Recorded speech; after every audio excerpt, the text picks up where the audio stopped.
Modern airports operate as high-volume processing centers. The entire environment is designed to hustle you along, encouraging expensive decisions to avoid the stress. This cabin reflects a completely different era of passenger control.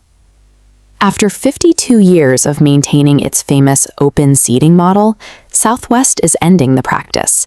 Starting January 27, 2026, they will transition entirely to assigned seating. Airlines and federal agencies rarely volunteer information regarding traveler rights. Educating passengers can slow down boarding lines and potentially reduce the revenue generated from seat upgrade fees. For travelers over 60, navigating these shifting rules is often the difference between a comfortable trip and an exhausting one. By utilizing specific federal protections and exact phrases, you can bypass fees and navigate the terminal with dignity. Under Southwest's new model, the cheapest basic fare means the airline assigns your seat at check-in. For passengers with mobility needs, this carries the high risk of being assigned a middle seat at the very back of the aircraft.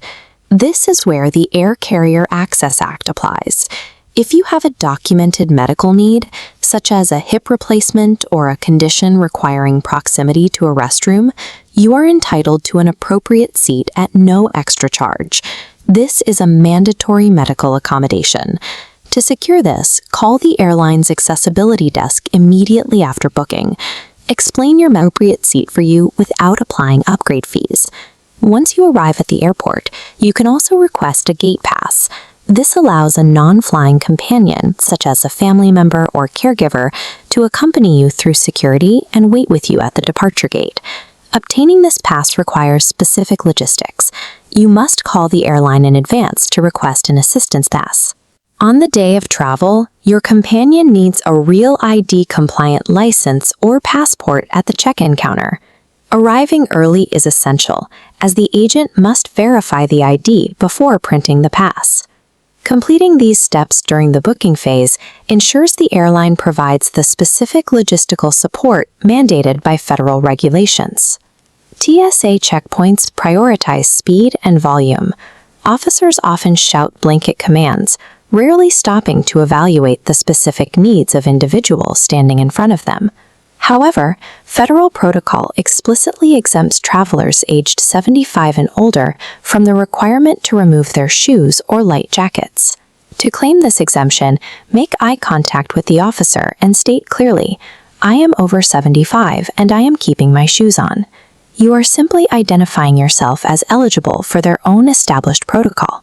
For travelers with internal hardware, like pacemakers or metal implants, you can avoid the physical strain of the standard screening. I have a medical device and I cannot stand with my arms raised. I need to be screened while seated. This triggers a protocol that provides a chair for your secondary screening. Regarding your luggage, the standard 3.4-ounce liquid limit does not apply to medically necessary items. You can legally carry full-size containers of insulin, nutritional drinks, saline, or liquid medications. You must separate these items into a clear bag before reaching the conveyor. Look at the officer and say, "These are medically necessary liquids. I am declaring them." Using the word declaring prompts the TSA to verify the substances rather than confiscate them. If you are carrying refrigerated medication, your ice packs must be frozen rock hard. If the packs are even slightly melted or slushy, TSA agents are authorized to classify them as standard liquids and discard them immediately.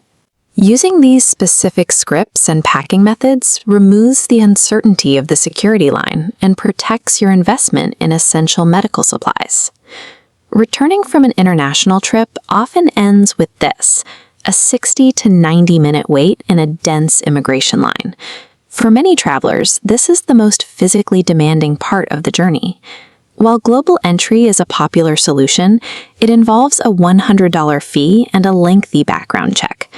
A faster, free alternative is the official mobile. Complete the digital declaration on your phone while the plane taxis to the gate. The app generates a QR code, allowing you to use a dedicated mobile passport control lane that is often entirely empty. This digital foresight allows you to bypass the longest physical queue of your trip in a matter of minutes. Utilizing these age-based and medical exemptions ensures that federal agencies and airlines follow their own established protocols. When you master these legal requirements and the exact terminology used by officials, you shift the power dynamic of the airport back in your favor. Claim the rights you are owed, use the protections provided by law, and travel with dignity on your next adventure.